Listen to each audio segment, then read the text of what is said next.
Every morning before 7 in Manhattan's Chinatown, the gate at Columbus Park is still locked, but people are already waiting outside it. A woman in her 70s sets down a folding stool. Two men lean against the fence, thermoses in hand. By the time the gate opens, they will have been joined by a dozen others, and by midday there will be hundreds. Playing mahjong on stone tables, shuffling cards under the elms, moving through Tai Chi in slow synchronized rows, listening to an amateur Chinese opera troupe that hauls in its own speakers and plays to whoever happens to be passing. This has been happening every day in this park for decades.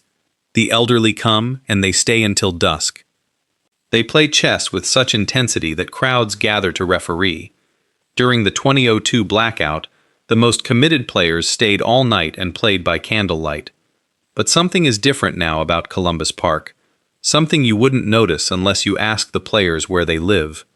Because many of them don't live in Chinatown anymore. They ride the subway in from Flushing. They take the N train from Sunset Park. Some come from New Jersey.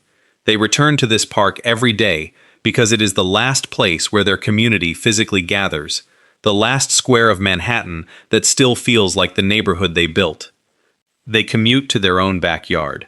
And the question this story has to answer is, how does a community that survived the Chinese Exclusion Act, survived being called a bachelor society, survived the Tong Wars and the sweatshops, and September 11th, how does that community end up commuting back to visit itself?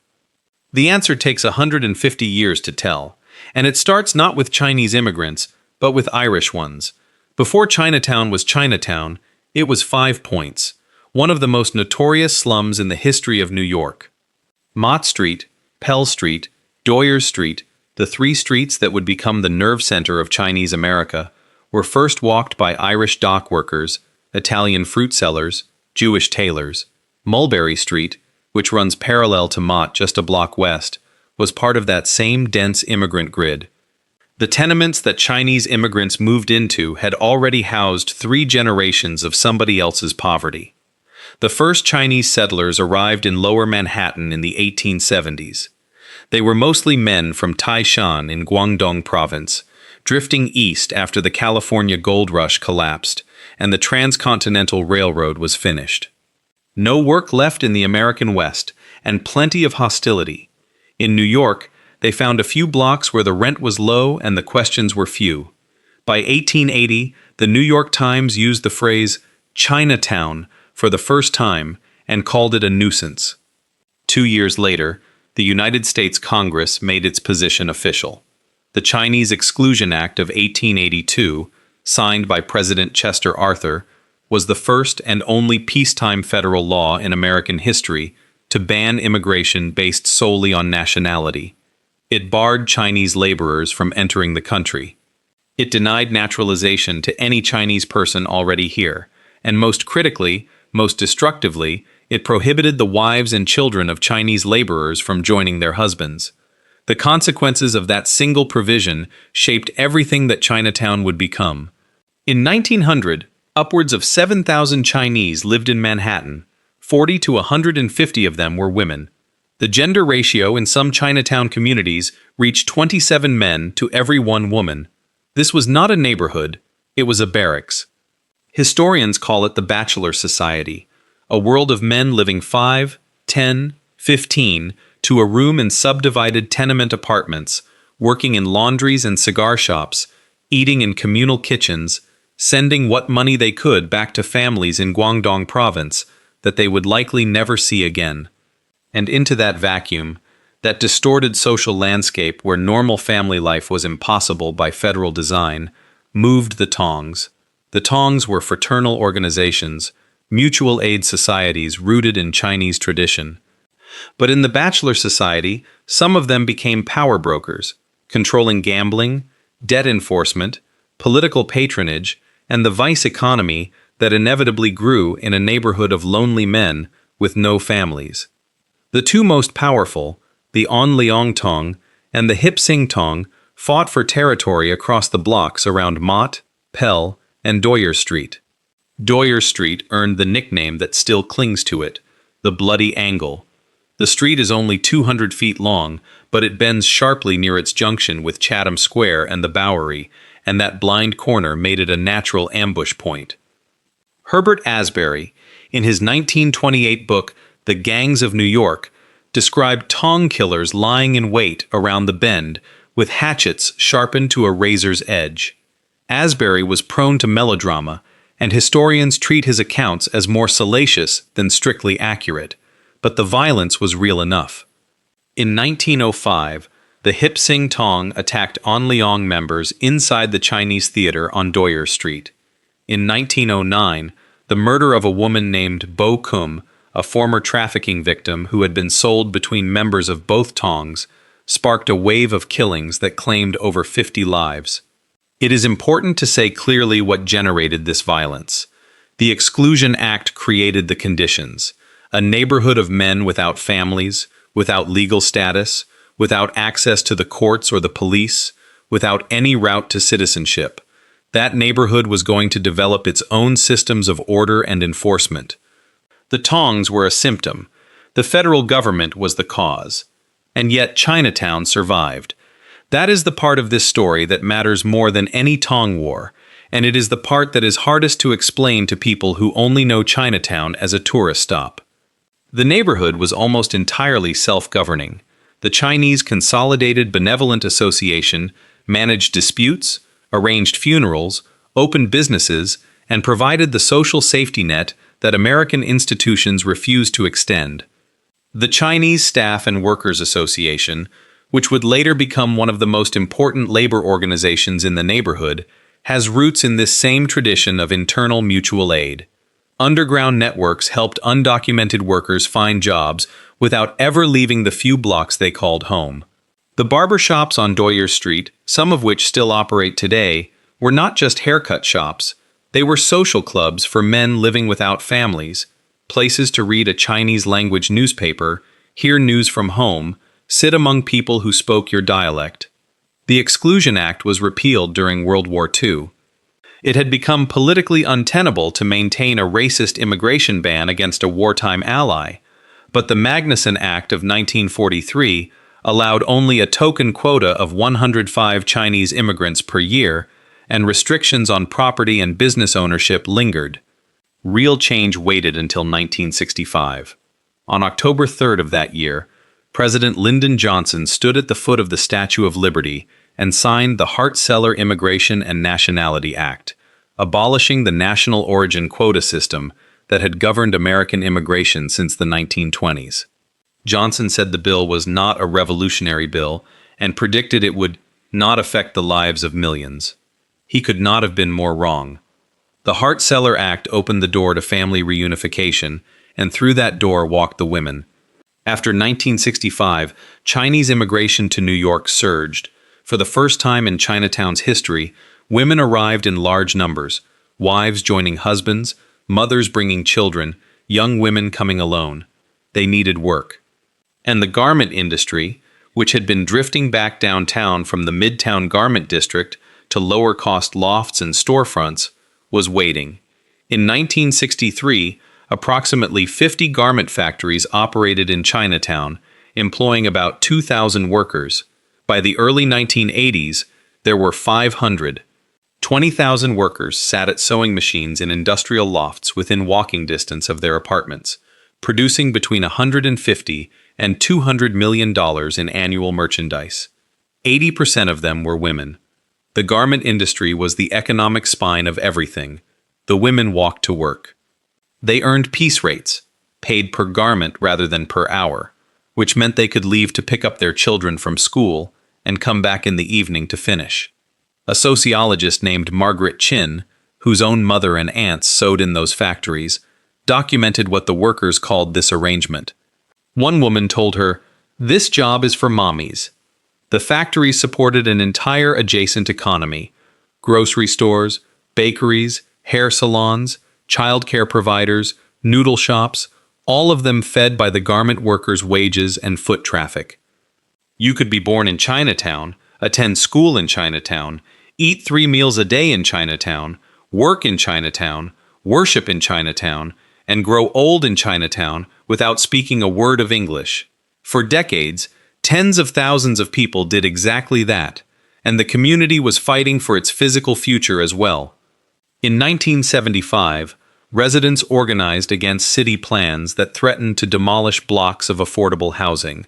That fight produced Confucius Plaza, a 44-story residential tower that opened in 1976 at the intersection of the Bowery and Division Street, just steps from Chatham Square. It was the first major affordable housing development in Chinatown's history, built after Asian Americans for Equality and community groups staged sit-ins and protests to demand that Chinese workers be hired for its construction. Confucius Plaza was proof that organized pressure worked. It housed hundreds of families who would otherwise have been pushed out, and its existence as a landmark of successful community organizing makes what is happening to Chinatown today feel even more painful. It was not a paradise. A Department of Labor study found that 90% of the garment shops in Chinatown technically qualified as sweatshops. Average reported annual earnings in 1981 were $5,500.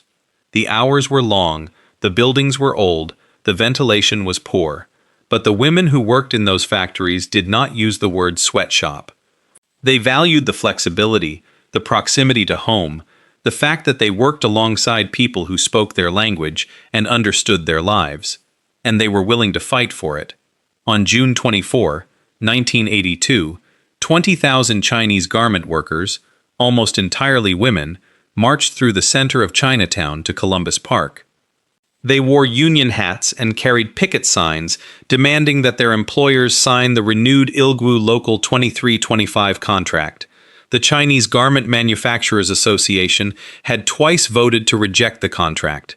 By early afternoon, every single contractor had signed. It remains the largest labor protest in the history of Chinatown and one of the most significant moments in Asian American labor history. 20,000 immigrant women who had been in the country less than a generation, many of whom spoke little English, shutting down a $150 million industry in a single day. That was Chinatown at its peak. 500 factories, 20,000 workers, a self-contained economy, a community that took care of itself because nobody else was going to. And then, in the 1990s, the first cracks appeared. Overseas outsourcing made domestic garment production increasingly uncompetitive. Global trade agreements opened cheaper production in China itself, the supreme irony, and in Central America, Southeast Asia, Bangladesh. The garment industry nationally lost 43% of its workforce from the 1970s onward. In Chinatown, factories started migrating to Sunset Park, Brooklyn, where converted warehouses offered 10,000 square feet of floor space compared to 6,000 in Manhattan's cramped industrial lofts. Rising internet-era rents pushed out the rest, but the garment decline was slow. What killed Chinatown's economy overnight was something no one saw coming. On September 11, 2001, Chinatown sat less than 10 blocks from the World Trade Center. For 8 days, all vehicular and non-residential pedestrian traffic south of Canal Street was prohibited.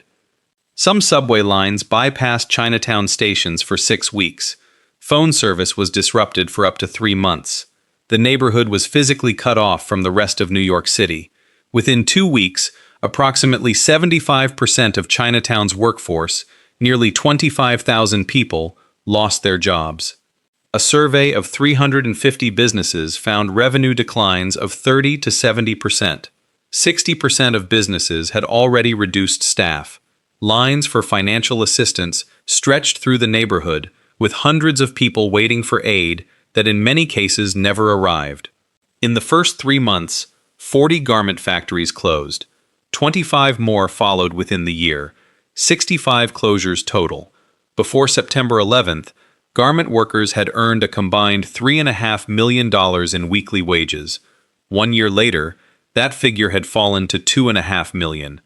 The 32 Mott Street General Store, a business that had been in continuous operation since 1891, that had survived every immigration wave, 2 world wars, the Great Depression, and the Exclusion Act, closed. Its owner told the New York Times that revenue had never recovered past half of its old level. 110 years of business ended by a single catastrophe from 10 blocks away, and then came the part that still angers people who lived through it. Because 80% of Chinatown's garment factories sat north of Canal Street, they fell outside the federally designated disaster zone. The workers and business owners who most needed federal assistance were initially excluded from it. An estimated $25 to $30 million was needed for job training and employment services. $1.7 million was provided. Secretary of Labor Elaine Chao described the impact as an economic shockwave, but in Chinatown, that ripple was more like a tidal wave. The Guardian called Chinatown the forgotten neighborhood. Both descriptions were accurate. Chinatown was close enough to ground zero to be devastated, and far enough from the media narrative to be ignored. The health toll was equally grim and equally overlooked. Residents inhaled toxic dust from the collapsed towers. Among patients later treated at the Bellevue WTC Environmental Health Center, 72% reported shortness of breath. Children in Chinatown had asthma rates of 29%, more than double the New York City baseline of 13%. Among Chinese workers surveyed, 19 to 21% met criteria for PTSD. 33% experienced moderate to severe depression, yet only 4 to 5% consulted a mental health professional. There is a smaller story inside this larger one about what happened to Wing Lam after September 11th. Lam had spent 21 years as an anti-sweatshop organizer with the Chinese Staff and Workers Association, 2 decades of fighting against garment factory owners on behalf of exploited workers.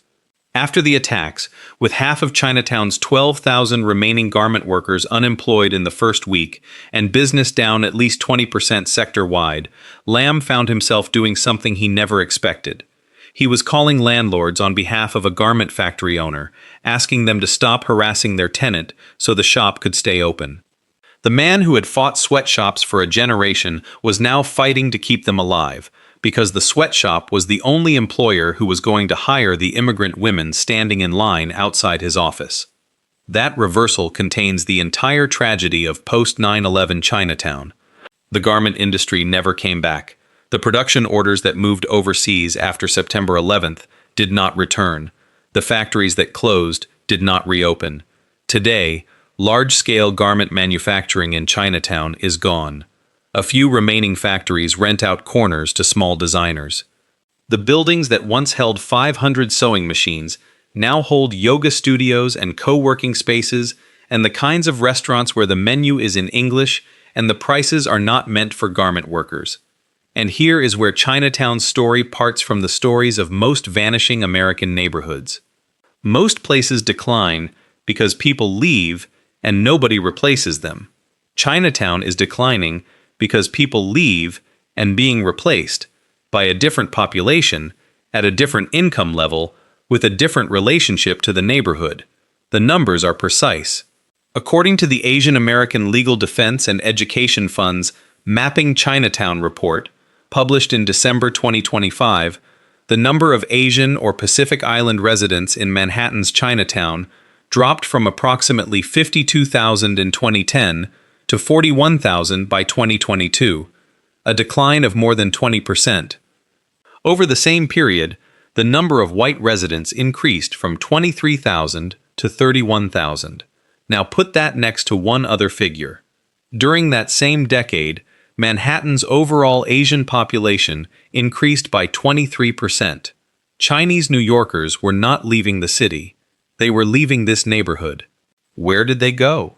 To Flushing mostly, and to Sunset Park. Manhattan's Chinatown was once the largest Chinese community in the Western Hemisphere. It is now the 3rd largest Chinese community in New York City alone. Flushing and Sunset Park both hold more Chinese residents than the neighborhood that started it all. The reasons are the ones you would expect: rents, space, the possibility of owning a home. As of mid-2026, the median one-bedroom rent in Chinatown runs just under $3,000 a month, which is actually 32% below the Manhattan median. But the median household income in the district is $58,000. To afford that apartment without being rent-burdened, a household would need to earn $163,000. The gap between what people in Chinatown earn and what Chinatown costs is nearly 3 to 1. The Fujianese immigrants who arrived in the 1980s and 1990s understood this math intuitively. They came from Fujian province in southeastern China, a different region, a different dialect, a different class background than the Cantonese who had built Chinatown a century earlier. Many arrived through smuggling networks, heavily in debt, and settled on the eastern edge of Chinatown along East Broadway, which became known as Little Fuzhou, a Chinatown within Chinatown, separated from the old Cantonese core by language, economics, and legal status. The Fujianese built something remarkable from that margin. They established an employment pipeline without parallel in American immigration history. Arrive in New York, contact an employment agency on East Broadway, get placed in a Chinese restaurant in Cincinnati or Raleigh or Richmond, live in employer-provided housing, work 14-hour days, send money home. By the early 2000s, an estimated 90% of Chinese takeout restaurants in the northeastern United States were operated by Fujianese families. They also built the Chinatown bus network, low-cost intercity buses departing from Canal Street to Boston, Philadelphia, and Washington for fares as low as $10.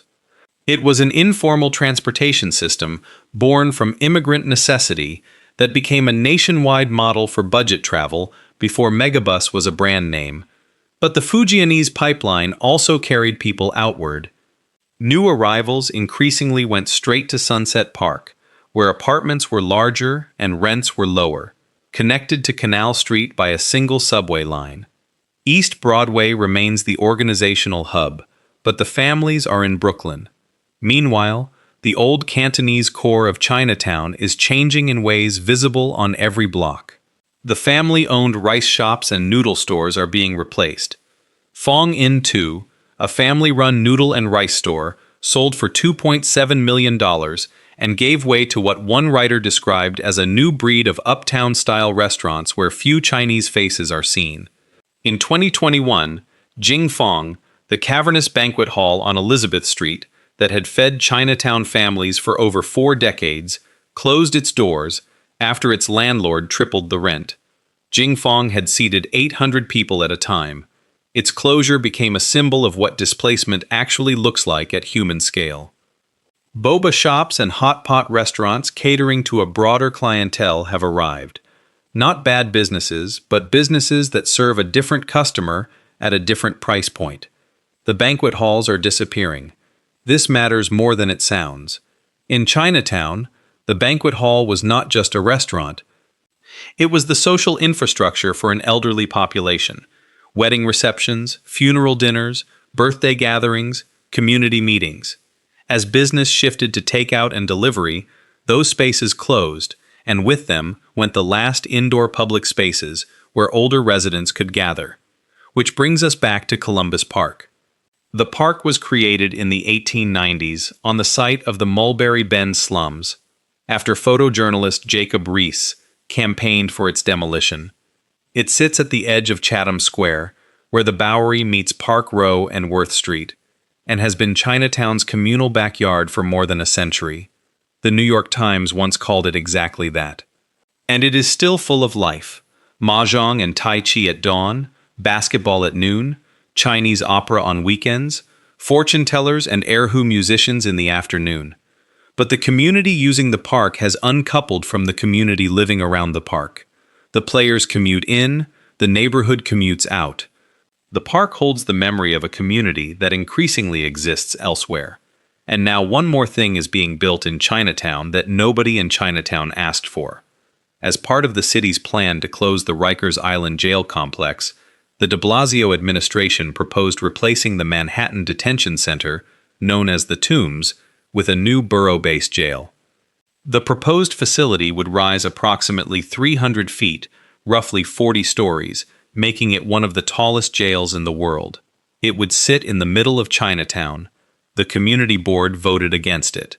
Protests have continued since 2019. The Museum of Chinese in America, MoCA, located on Center Street just blocks from Columbus Park, accepted $35 million in city funding tied to the jail plan, money that Mocha says was already in process through a prior grant application, but that community organizers see as a betrayal. Weekly pickets have continued outside the museum since 2021. Elderly residents bang drumsticks against upside-down soy sauce buckets. They hold signs that say, "Protect Chinatown." The division within the community is deep and painful, pitting preservation against institutional survival. Asian Americans for Equality, one of the organizations that helped build Confucius Plaza a generation ago, has been among the voices navigating these competing pressures. Wellington Chen, the executive director of the Chinatown Partnership, offers a different reading of all of this. He has pushed back against what he sees as a one-sided narrative of decline. Human beings like to migrate, he has said. Since the 1920s, we've been losing population. His point is fair. Outward migration is not the same as displacement, and the Chinese community in New York is growing, just not in Manhattan. But Chen's argument, however valid, does not answer the question that the commuters in Columbus Park are answering with their bodies every morning. If this neighborhood still belonged to them, they would still live in it. On Doyers Street, there is a dim sum restaurant called Nam Hua Tea Parlor. It opened in 1920. A man named Wally Tang arrived from China in 1950 at the age of 16 and started working there. He bought the restaurant in the mid-1970s and ran it for decades. In 2010, his nephew Wilson, a former investment banker, took over, updated the kitchen to cook dim sum to order instead of from steam carts, and preserved everything else. The faded red and yellow awning, the red vinyl booths, the 1930s countertop, the antique stove. Nam Hua has survived the Tong Wars, the Exclusion Act, September 11th, and COVID. It has served as the backdrop for scenes in Reversal of Fortune, Premium Rush, and Law and Order. It is now 106 years old. It is the oldest continuously operating restaurant in Manhattan's Chinatown. And it is also, increasingly, a museum piece, a curated experience of a neighborhood that used to function as a neighborhood and now functions as a destination. The distinction matters. A neighborhood feeds its residents. A destination feeds its visitors. Chinatown is becoming the latter. The question is whether what replaces the old Chinatown will be anything more than an aesthetic, Chinese characters on the awnings, lanterns over the intersections, dumpling shops where the dumplings cost $12, or whether the institutions and habits and daily rituals that made this place alive will survive the economic pressure that is draining them. The Chinatown Working Group completed a community-led rezoning plan in 2014, developed with the Pratt Center for Community Development. It proposes height caps on new buildings, affordable housing requirements tied to the actual income levels of current residents, and limits on hotel construction. Its logic is simple. If you cap what can be built, you remove the incentive for developers who can only profit at scale. The plan has not been adopted by the city. In the meantime, the same forces that have reshaped Lower Manhattan for the past 20 years, luxury condominiums, boutique hotels, the Soho/NoHo rezoning, the steady upward pressure on rents, continue to press against a community where 24% of renter households spend more than half their income on housing. The median asking rent in Community District 3, which includes Chinatown, was $4,425 a month as of 2024. The median household income in the same district was $58,540. Those two numbers cannot occupy the same neighborhood for long. This may be the most important thing about Manhattan's Chinatown, and the thing that separates its story from the stories of neighborhoods that simply gentrify and move on. Chinatown was never just a place where Chinese people lived. It was the place where Chinese people in America were allowed to live. When the Exclusion Act locked them out of citizenship, out of property ownership, out of the broader economy, this handful of blocks in Lower Manhattan was the refuge. The bachelor apartments, the communal kitchens, the barber shops, the tong halls, the garment factories, the tea parlors. Every institution in Chinatown was built because the country outside its borders did not want Chinese people in it. To lose Chinatown is not the same as losing the East Village or Williamsburg or any other gentrified neighborhood in New York. Those neighborhoods were lifestyle choices. Chinatown was a survival strategy, and the people who built it are still alive. They are in their 70s and 80s. They ride the subway in from Flushing every morning. They set up their folding stools outside the locked gate of Columbus Park and wait for it to open. They play mahjong until the light goes. And then they go home, to a different borough, in a different Chinatown, in a city that once again has no room for them in the neighborhood they made.